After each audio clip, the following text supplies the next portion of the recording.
Hai, Assalamualaikum dan salam sejahtera. Okey, so hari ini saya akan sambung lagi bab 9 tentang garis lurus untuk standard pembelajaran yang kelima, iaitu kita akan menentukan persamaan garis lurus. Okey, jom kita saksikan. Okey, dalam menentukan persamaan garis lurus ini, yang pertama kamu perlu bentukkan dalam bentuk y sama dengan mx tambah c. Okey, yang pertama, okey, kita akan cari kecerunan. Okey, bila kamu dah dapat kecerunan, yang kedua, okey, kita akan pastikan ada satu titik lain yang melalui garis lurus tersebut. Pada garis lurus itulah, okey, so titik itu kita akan namakan sebagai titik x dengan y lah dalam bentuk koordinat. Okey, nilai x dengan y koordinat titik itu dan nilai m yang kita dapat untuk yang langkah pertama tadi, kita akan gantikan dalam persamaan y sama dengan mx tambah c untuk kita dapatkan nilai c. Okey, seterusnya bila kamu dah dapat nilai m, nilai x dan nilai y tadi, okey, kita akan gantikan semula dalam persamaan y sama dengan mx tambah c tadi. Tapi untuk jawapan yang terakhir, kamu hanya perlu gantikan nilai m dan c sahaja. Manakala untuk x dengan y, biarkan dia begitu supaya dia menjadi bentuk persamaan garis lurus. Okey, jom kita tengok contoh macam mana kita nak buat persamaan garis lurus. Ada beberapa bentuk soalan yang dikemukakan kepada kamu. Okey, bentuk yang pertama, okey, mungkin diberikan M ataupun mungkin diberikan kecerunan dan ada satu titik iaitu kita letak sebagai X dengan Y.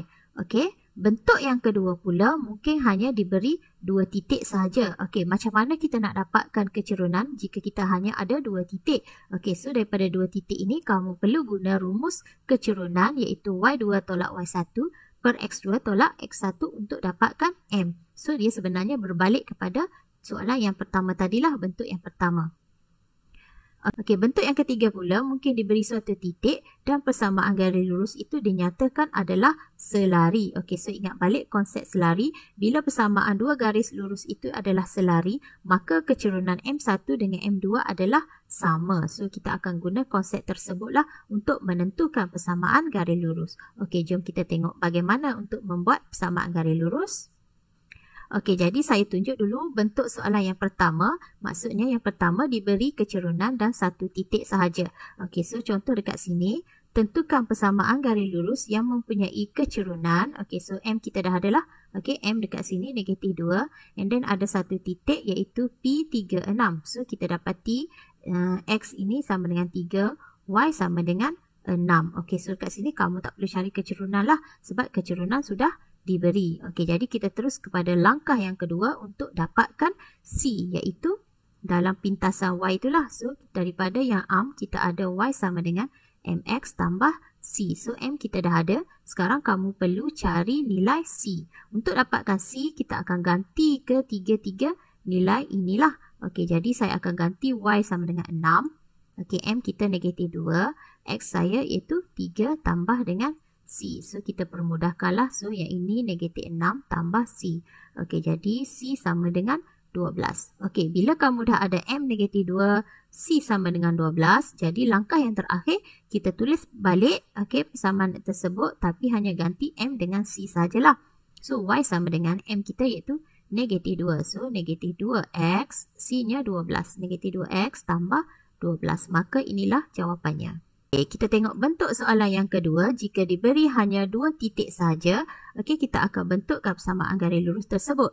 Okey, jadi langkah pertama, kamu perlu cari M. Okey, so dekat sini, koordinat ini kita perlu masukkan dalam persamaan kecerunan iaitu Y2 tolak Y1 bahagi dengan X2 tolak X1. So, kita ganti sajalah. Okey, boleh mana-mana sahaja Y dengan X1-nya. Okey, tak kisah. So, contohlah dekat sini, saya jadikan ini X1. So, ini Y1. Jadi yang ini X2, yang ini Y2. Jadi kita masukkan saja 4 tolak dengan negatif 5. Okey, bahagi dengan 1 tolak dengan negatif 2. So yang ini kita akan dapat 9 bahagi 3, kita dapat 3. So kecerunan kita dah dapat 3. Okey, jadi langkah kedua kita perlu cari C. Okey, kita akan masukkan dalam Y sama dengan MX tambah C. Okey, apakah nilai X dengan Y ini? Kamu boleh ambil dalam mana-mana dalam persamaan inilah. Contoh saya nak pakai titik yang ini. Jadi Y saya iaitu 4.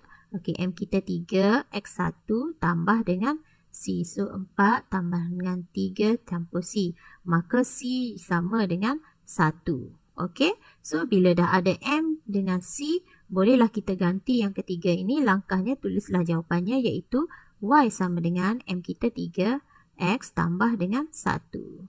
Okey, bentuk yang ketiga pula diberi suatu titik dan dinyatakan persamaan garis lurus tersebut adalah selari. Okey, so untuk contoh 3 ini saya sediakan 2 contoh.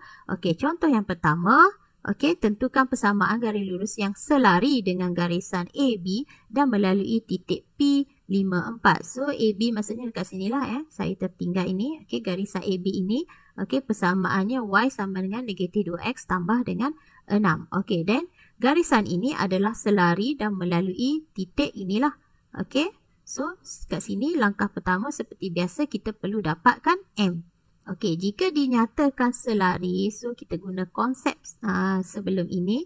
Bila ia selari, M1 akan sama dengan M yang kedua. Jadi maksudnya yang ini M1, yang ini M2. So, nilainya adalah sama. Jadi daripada persamaan ini kita boleh dapatkan nilai M-nya.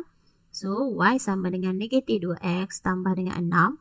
Okey, jadi dekat sini kita boleh tahu bahawa M saya iaitu negatif 2. So, M saya dah ada negatif 2. Jadi, langkah kedua kita perlu dapatkan C. Okey, so kita ganti dalam persamaan arm. Okey, titik apa? Titik yang ni lah. Okey, so X 5, Y 4. Jadi, kita ganti 4, M kita negatif 2. Okey, X 5 tambah C. Okey, so 4 sama dengan ini negatif 10 tambah C. So, yang ini kita boleh bawa ke depan jadi 14 sama dengan C. Okey. Yang ketiga, kita bentukkanlah jawapannya iaitu Y sama dengan M kita negatif 2X, C kita 14. So, tambah dengan 14. Okey. Contoh yang kedua, saya ada garisan 2X tambah 3Y sama dengan 12 ini. Okey, selari dengan yang kita akan bentuk nanti dan melalui titik G68. Okey, so sama jugalah. Ini X, ini Y. Okey, so kita akan dapatkan dia punya kecerunan daripada persamaan ini. Jadi saya akan ubah dulu. So saya ada 2X tambah 3Y sama dengan 12. Okey, 3Y kita jadikan bentuk arm dulu ya. So negatif 2X tambah 12. Okey, kita pindahkan 3 ke bawah. Yang ini 12 bagi 3 kita dapat 4 lah. Okey, jadi M yang pertama saya dapat negatif 2/3. Okey, so kecerunannya sama. Okey, dan yang kedua kita dapatkan nilai C iaitu Y sama dengan MX tambah C.